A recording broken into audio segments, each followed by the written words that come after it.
Baik, Assalamualaikum warahmatullahi wabarakatuh. Saudara-saudara sekalian, Alhamdulillah hari ini kita masih lagi diharapkan sihat walafiat ya ke seluruh keluarga anda. Hari ini juga merupakan satu topik yang agak serius yang anda mungkin tak ambil prihatin sangat sebab penyakit yang kita fokus pada petang ini ialah penyakit ginjal atau buah pinggang. Dan seperti mana anda pernah dengar dahulu, saya pernah mengatakan 50% daripada kita yang mungkin dah ada penyakit ginjal ataupun buah pinggang tidak merasa apa-apa langsung, tidak ada gejala, tidak ada petanda, bahkan sihat walafiat. Bak kata kajian 1/7 daripada kita memang confirm dah patut dapat rawatan tapi masih lagi berluasa, maksudnya masih bebas.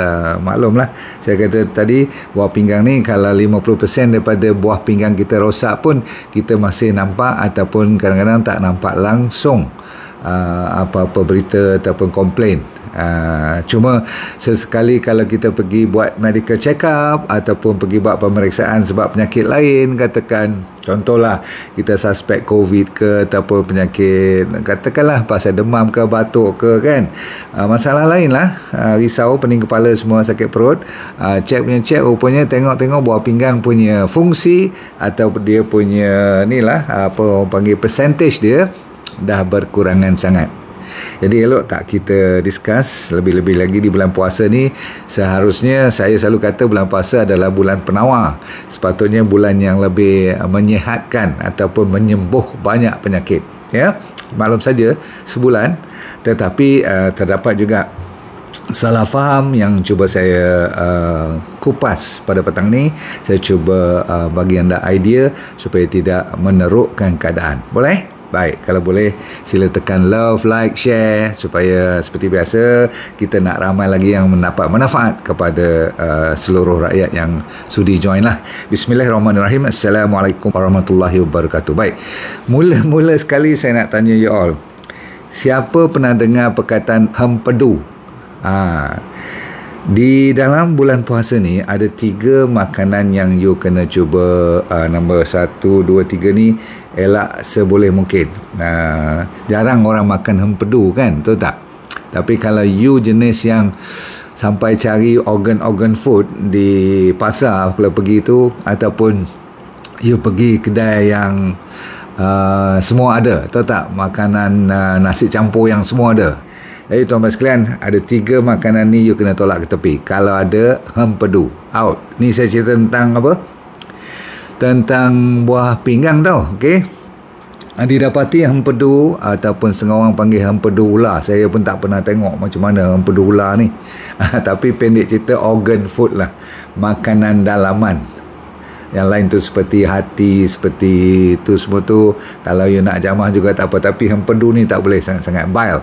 Dia dalam tu ada banyak sangat dia punya bahan-bahan yang beracun untuk buah pinggang. Nombor 1. Nombor 2, belimbing. Apa jenis belimbing pun you hati-hati. Jenis kalau macam star fruit pun tak payah makan lagi buat sementara waktu ni sebab ada kaitan dengan bulan puasa ni. Ada kaitan dengan waktu you apa orang panggil tak makan apa-apa ni sampai 12-14 jam ni. Lepas tu malam semalam you makan banyak empedu, banyak belimbing pula. Okey. So pendek cerita, belimbing boleh tolak ke tepi tak? Okey. Satu lagi dinamakan buah jering. Boleh dengar saya cakap apa ni? Buah jering. Kalau takat buah petai tu tak ada pula ditulis kat sini kan, tapi dia buat kajian, dia kata buah jering, ataupun setengah orang suka buah genuak, atau dia panggil kenuak, ataupun kalau kat Indonesia tu dia panggil buah jengkol. Okey. Sebenarnya jengkol ni nama pandai dia orang ambil. Sebenarnya dalam buah jering ni okey ada satu nama jengkolic acid. Sebab itulah jengkolic acid ni, amino acid, protein ni tinggi dalam 3 bahan makanan yang baru saya sebut tadi. Kalau siapa yang lupa, ingat lagi sekali, hempedu. Nombor 2, belimbing. Saya tak ingat belimbing yang saya masukkan tu yang bulat tu, panjang-panjang, oval macam besar buah kurma mejul tu kan. Satu lagi ialah buah jering. Walaupun you suka macam mana pun buah jering bulan puasa terutama sekali, ataupun bagi mereka yang dah ada buah pinggang punya masalah lagi tak boleh lah. Yang saya cerita ni kalau you tak tahu pun, katakan you tengok-tengok besok dah stage 2, masih lagi blood result you macam normal lagi, atas pada 60, yang dipanggil GFR tu, tahu kan? Kalau orang pergi cek buah pinggang, salah satu yang paling dia nak tengok ialah GFR, EGFR, glomerular filtration rate. Tapi selalunya doktor akan bagi tahu kalau bawah pada 60, dia mesti risau punya. Bagi saya 60, 65, 70 pun you kena hati-hati dah, sebab dia dah nak pindah ke stage 3 nanti. Stage 3 tu lagilah you tak boleh tempuh langsung 3 ni.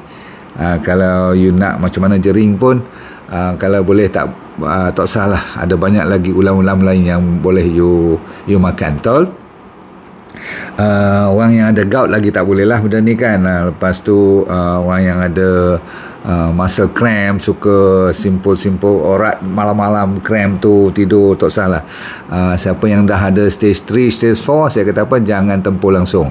Dialisis memang tak boleh lah. Tak salah agak you nak rasa benda-benda ni lagi, atau salah nak cuba-cuba. Okay, so 3 ni bahan yang paling ramai orang lupa. Jadi saya mengharapkan you belajar sesuatu pada petang ini, sebab seterusnya yang paling kebiasaan di bulan puasa ni disebabkan kita mulakan dengan air dululah. Kalau bercakap pasal puasa ni, sebab dengan buah pinggang ada kaitannya, puasa, air, buah pinggang, sebab semua-semua ni berkaitan. Contoh, kalau you berpuasa ada 13 jam ke waktu siang tu, contohnya you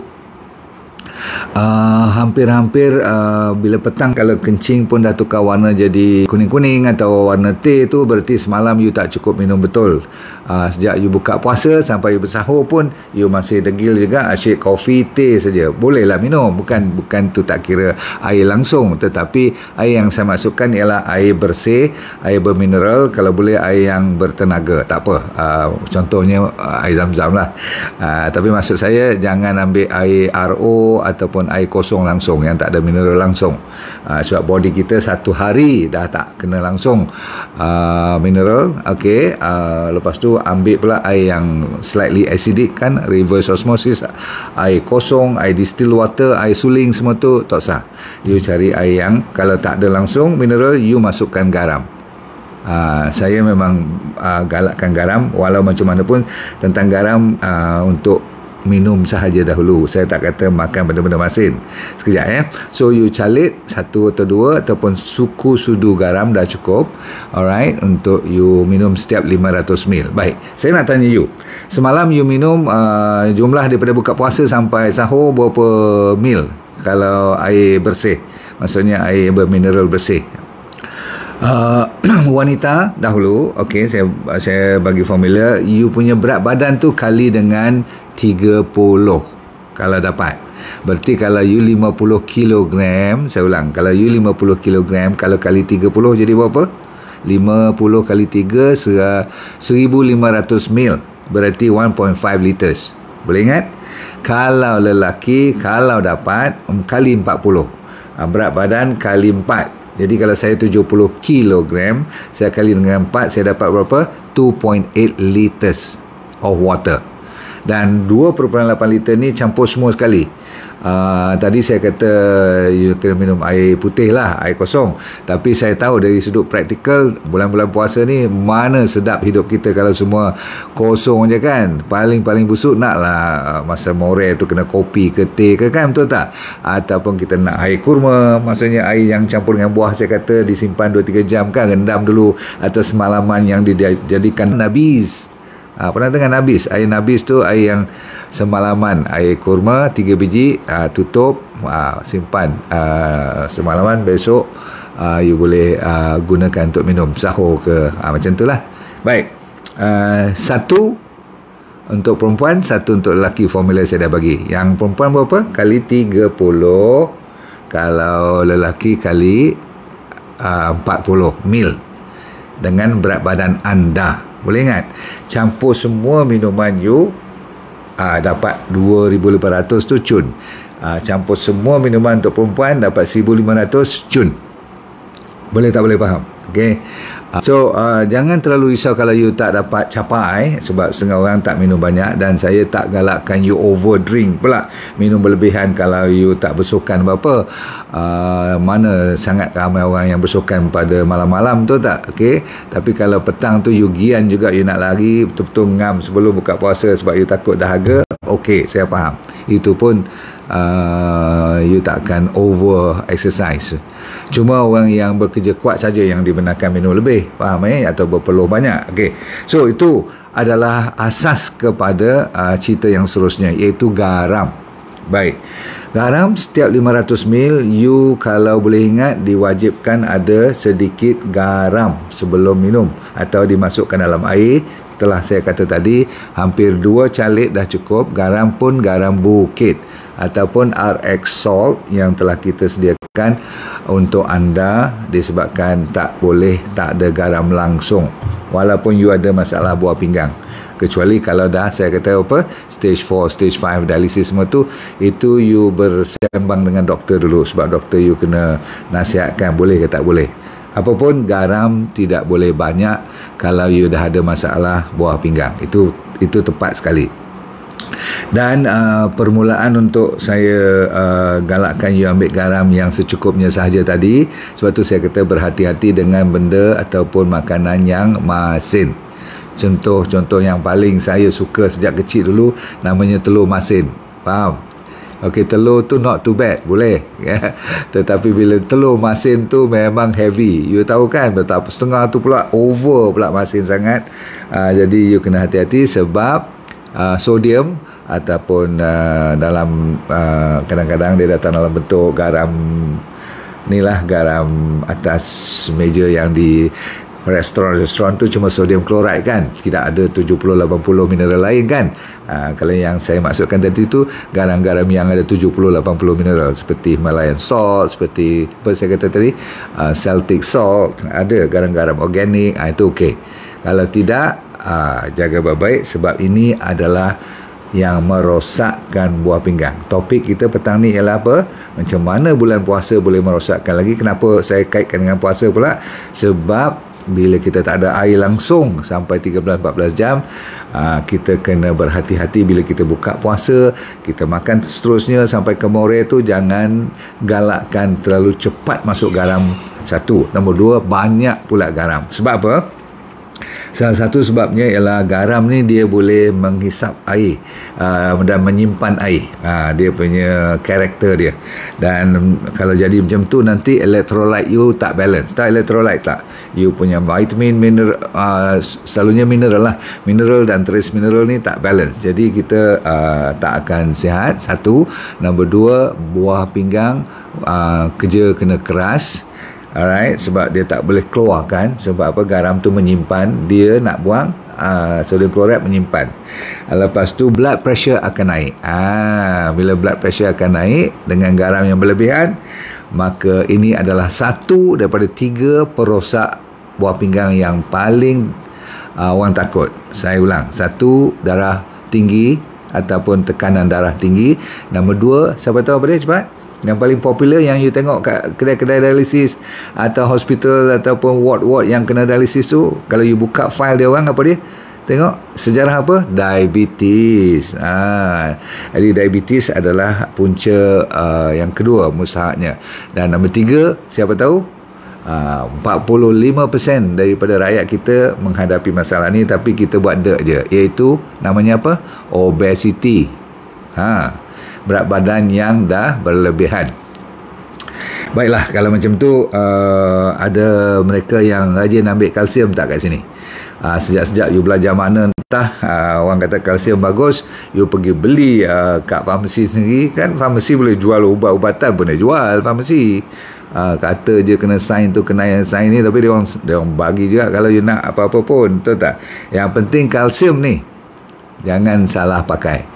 Sebab orang yang salah ambil over kalsium ataupun tak faham, apa lagi suplemen lain dia ambil, lepas tu dia tambah pula dengan kalsium, ginjal punya, orang panggil batu karang, akan meningkat pertumbuhannya dan dia akan merosakkan masalah tulang you pun. dari segi masalah osteoporosis dan sebagainya. Tapi yang penting buah pinggang akan lebih cepat rosak kalau dah jadi batu karang. Betul? So be careful lah dengan garam. Pendek cerita, okey. Makanan-makanan yang you tak nampak bergaram pun takkanlah cuma nak ambil garam baru rasa garam. Tak, dalam makanan terutama sekali makanan junk food lah, confirm ada garam. Saya tak tahu satu jenis makanan yang kat supermarket yang tak ada gula, tak ada garam, yang sedap. Mana dalam hidup kita boleh sedap kalau tak ada gula, tak ada garam, tak ada manis, tak ada masin. Okey. Jadi tuan-tuan sekalian, berhati-hatilah dalam makanan-makanan yang satu paket dah habis tu. Wah, punya best. Setengah daripada makanan tu you boleh nampak putih-putih garam tu sendiri kat atas dia. Itu pun kita tibai juga. Sampai allergic mulut ni, pecah kat bibir pun ada. Sebab garam tu ada setengah tu entah apa dia masuk. Bukan takat garam saja, tetapi disebabkan terlalu sintetik, terlalu proses, sampaikan boleh allergic mulut. Perasan tak ada setengah daripada anda tak boleh makan makanan-makanan yang bergaram dalam ni supermarket ni, banyak-banyak tu. Baik, number seterusnya ialah tolong bagi bulan puasa ni ada satu lagi kesilapan kita ialah terlalu banyak protein daripada haiwan. Nah, saya kata macam ni, saya tidak mengatakan daging tak boleh makan, ayam tak boleh makan, ataupun ikan tak boleh makan. Itu semua tu berbentuk protein yang cukup bagus. Tetapi saya ulang, tak boleh banyak, satu. Nombor dua, kalau you dah di-confirm ada kidney problem, chronic kidney disease, CKD tu, saya kata apa, iktirafkan stage 3, stage 4, stage 5 memang saya kata apa saya cerita malam ni pun atau petang ni pun you kena discuss dengan doktor you dulu. Sebab jadi apa-apa nanti you tuduh I pula. Tapi sebenarnya dah confirm. Kajian mengatakan siapa yang lebihkan sayur-sayuran, whole food plant based, faham tak, whole food plant based, makanan yang selalu saya kata raw food, makanan yang paling-paling dicelur saja atau buat sayur ni, maksudnya plant based daripada tumbuh-tumbuhan. Kalau lagi raw lagi bagus, buat ulam lagi best, buat salad lagi best, no problem. Dan satu lagi, tolong ketepikan. Kalau dah stage 4, stage 5, tolonglah. Doktor tak bagi tahu pun you kena fikir dulu. No more red meat for you, no more seafood for you, no more ayam for you for the moment. Why? Because didapati urea akan meningkat, kreatinin akan meningkat. Tadi saya kata GFR satu yang you kena tengok. Result yang kedua selalunya doktor tengok kreatinin. Kalau kreatinin pun tinggi, GFR dah turun, saya tak pun kata goodbye lah. Sebab apa, nanti you kata tak ada harapan pula. Kita ni sentiasa nak bagi harapan, tapi kalau you sendiri tak mau dengar dan kata nak buat macam mana, dah ditakdirkan macam ni, sudah. Kalau you cakap macam tu, boleh dengar je lah. Saya nak you lawan. Lagi you boleh lawan, you kena lawan. Sebab Tuhan tu nak menduga kita. Betul. So kalau you sabar dah 3-4 tahun dah sakit, tiba masanya you cuba ghostan. Boleh. Kalau tak boleh balik semacam biasa pun, sekurang-kurangnya dia tidak menerukkan keadaan sehingga kena pergi dialisis. Faham? So saya kata apa, untuk mengurangkan kreatinin, untuk menurunkan urea, semua-semua ni, okay, supaya ginjal you tak rosak. Dan uric acid pun tak naik. Benda-benda yang makan banyak-banyak sangat, benda-benda berdaging ni lah. Saya memanglah frust betul ni bila saya duk buat kajian ni. Saya mencari kajian-kajian yang mengatakan makanlah daging banyak-banyak, boleh sihat walafiat. Ada orang yang buat carnivore diet, orang yang buat keto diet, dia membenarkan banyak benda-benda yang berlemak, berdaging dan sebagainya. Tapi saya tak berani main lah, sebab dengan gout semua, dia tak berapa nak selesa atau serasi dengan saya. Baik. Namun kalau you terliur, kalau you dah pregnant, you kempunan, dibenarkan untuk you jamah sedikit sebanyak. Saya ulang, kalau you pregnant, adakah anda semua pregnant? Okay. Ataupun you kempunan, entah apa you mimpi semalam, kata pagi ni bangun-bangun nampak lembu, nampak kambing, nampak daging golek-golek semua, makanlah. Jangan sampai you sedih dalam hidup you, kan. Cuma setakat itu. Jadi dah puas, syukur, you boleh jamah juga. Lepas tu say thank you, sambung makanan banyak lagi yang lain.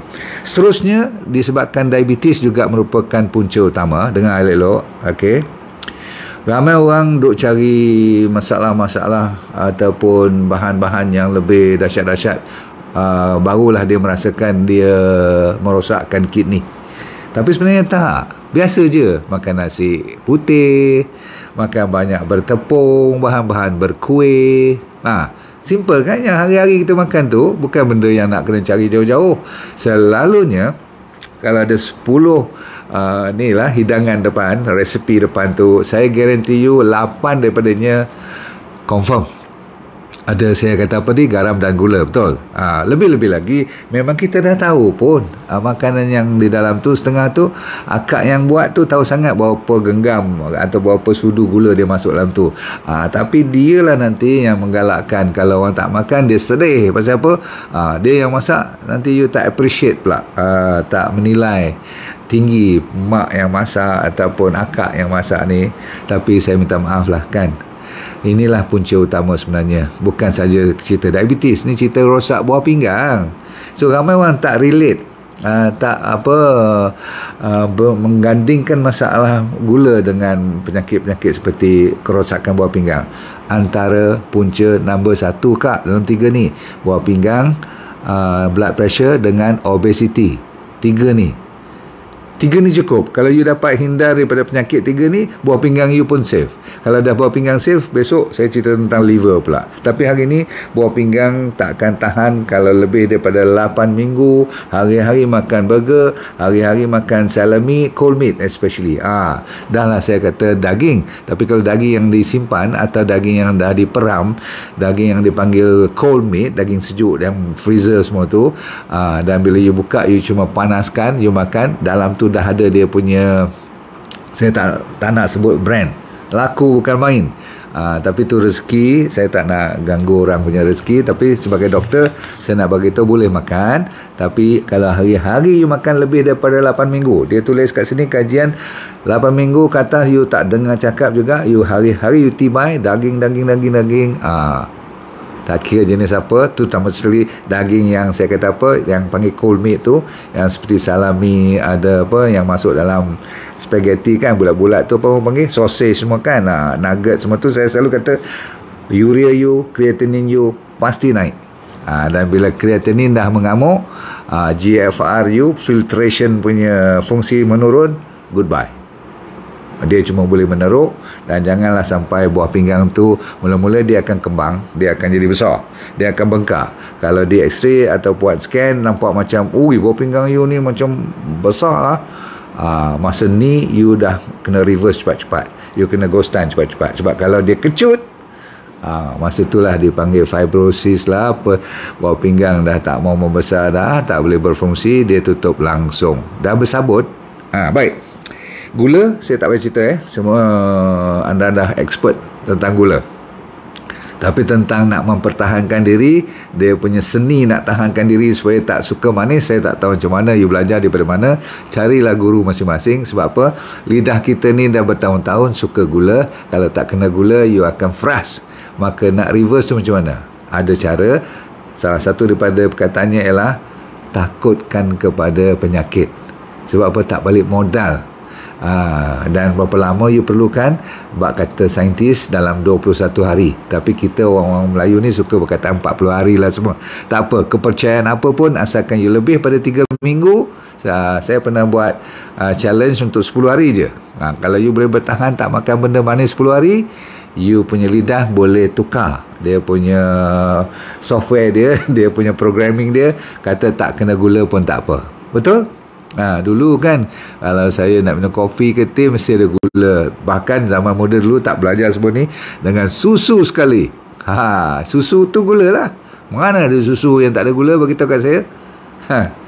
Jadi tuan-tuan sekalian, tak heranlah kalau berpuluh pula, berjuta rakyat kita yang menunggu masa je nak pergi dialisis, menunggu masa nak potong kaki. Saya tak maulah menakutkan you, tapi kalau dah potong besok tak guna cakap, betul tak? Dia Satu biji je dia punya kudis ataupun dia punya luka, lepas tu jadi 1 cm. Dah lah, you ingat 1 cm 2 minggu boleh baik lah kan? No, 3 bulan pun belum tentu baik. Kalau nak baik, sebab gula tu diperbetulkan dalam darah you. Kalau tak diperbetulkan, dia akan jadi 2 inci, dia akan jadi 3 inci. Buka kaki kat bawah, dia koyak macam karipap tu, you buka. Dan tak akan sembuh, tak akan bertemu lagi dah kulit you. Kalau tak mau bertembung lagi, warna bertukar daripada merah jadi biru, biru jadi hitam, doktor kata tolong sign surat ni, aku kena, mau tak mau paling lambat 2 jam daripada sekarang, aku kena operate engkau hari ni juga, besok pun tak boleh tunggu. Siapa tahu kenapa tak boleh tunggu besok? Sebab dia boleh merebak lebih besar lagi. Dan selalunya kalau kaki yang jadi gangrene tu, hitam tu, bawah lutut lah jawabnya dipotong. Faham? Ni apa kaitan pula dengan buah pinggang hari ni punya cerita? Memanglah yang you nampak kat luar, yang buah pinggang kat dalam tu dah confirm. Kalau sana dah merebak, atas lagi lah rosak. Okey. Lain pada tu ialah makanan-makanan yang tinggi dengan oxalate, ya. Ada setengah-setengah makanan yang seperti inilah, seafood, lagi sekali makanan-makanan berdaging lah, meat. Okey, banyak bahan-bahan oxalate. Oxalate ni terkenal untuk menjadikan kidney stone, batu karang, ataupun setengah-setengah yang adik-beradik dengan gout tu pun kena hati-hati juga. Baik, sambung. Ada contoh seperti setengah sayur masa ni pun you dah kena tolak. Walaupun saya kata bayam tu bagus, tapi you kena hati-hati. Yang hijau gelap tu, satu lagi tea yang black tea, bukan green tea. okey, black tea tak bagus. Dan you kena mula dah berhati-hati dengan kacang-kacang. Walaupun saya kata kacang tu bagus, ya. Termasuklah bukan kacang nut saja, tapi macam kacang panjang semua tu pun you kena hati-hati. Okey, selain daripada itu, makanan-makanan yang tinggi dengan potasium, seperti avocado, seperti potato, seperti sweet potato. Sweet potato ada ubi keledek. 3 ni yang paling top. Pisang, walaupun saya dah cerita ada potasium, tapi dia tidak setinggi sampai tak boleh makan langsung. Boleh. Okey, body kita tak boleh tak ada potasium langsung pula kan. Tapi yang you dah tahu, yang saya cerita tu, jangan galakkan sangat banyaknya avocado, sweet potato dan potato. Terutama sekali kulit dia tu. Di potato tu you nampak aja macam tu, tapi kalau ada buah pinggang punya problem, leave it, tinggalkan. Okey, habis. Makanan yang ada banyak fosforus seperti makanan ataupun minuman yang warna hitam. Pernah tengok tak? Cuba bagi tahu kat saya minuman yang warna hitam, bukan kopi, minuman soda ni yang warna gelap. You fikirlah lagi yang buka bunyi okey, semua tu yang gelap-gelap, semua tu banyak fosforus, selain daripada banyak gula. Lepas tu bahan-bahan yang lagi sekali berprotein pun banyak fosforus. Susu pun banyak fosforus. Sebab tu nombor 2 dalam D&D diet ialah susu. Buat zaman moden ni nak kena tolak ke tepi. Gula, susu, daging. Okey. Saya dah kata jangan tak mau makan langsung sampai you meluat kepada lecture macam ni pula. Tetapi saya kena ingatkan, kalau betul-betul you dah bermasalah kidney, tak usah nak degil-degil lagi dah. Ikut je cakap. Okey. Siapa yang suka ambil anabolic steroid, yang buat anak-anak muda yang nak pergi besarkan badan, tolong berhenti hari ni juga. Sebab yang tu paling naas untuk buah pinggang. Anabolic. Inilah steroid ni. Ada kopi yang kita benarkan, kopi O tu semua best of the best. Tapi kalau dia kata kopi campur dengan perkataan ni, taurin, T-A-U-R-I-N-E. Kalau you baca kopi kat belakang tu ada perkataan taurin atau taurin, tajwid dia tu kena betul. Taurin dia tu jangan tempuh, sebab taurin tu merosakkan buah pinggang. Dan ujung-ujung sekali, saya pun tak ingat semua jenis perubatan, tetapi painkiller is number 1. Saya tahu sangat-sangat pembunuh sakit, painkiller seperti Voltaren, Acoxia, pernah dengar? Apalagi Simplex, ubat-ubat yang memang lepas 6 jam dia sakit balik. Itu you makan lagi ubat tu. Seminggu makan baru lega, lepas tu datang lagi attack bulan depan, menyala lagi sakit, makan lagi. So lama kelamaan lepas 4 tahun 5 tahun you tengok apa jadi. So berhati-hati. Caranya adalah betulkan masalah penyakit yang sakit tu dulu. Okey. Yang lain pada tu, gula saya dah cerita dulu, ada satu perkataan nama maltodextrin. Maltodextrin. Kalau dia tulis je maltodextrin, jangan dekat pun, sebab takut nanti you terminat dengan advertisement dia. Sebab dia tulis maltodextrin tu kena pakai teropong baru nampak. Pandai dia orang. Penjual ni dia tak tulis benda-benda yang toksik besar-besar. Bodoh lah kalau dia buat macam tu kan. Jadi kita ni yang suka makan junk food, buah pinggang cepat rosak.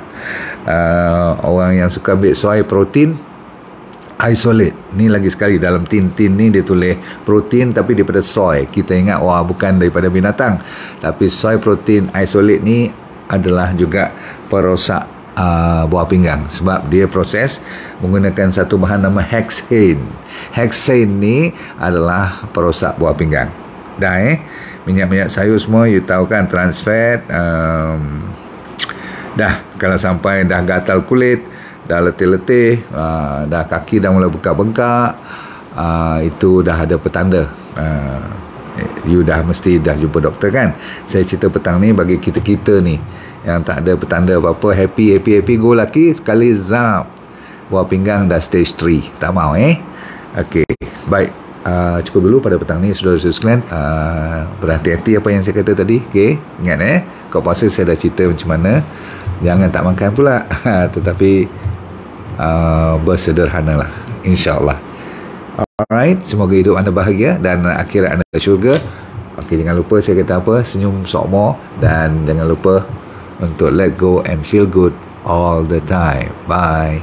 Baik, saya mencari cuma 20 orang saja yang kali ini untuk saya buat kelas demi kelas, untuk saya mengajar dia jadi dropshipper saya.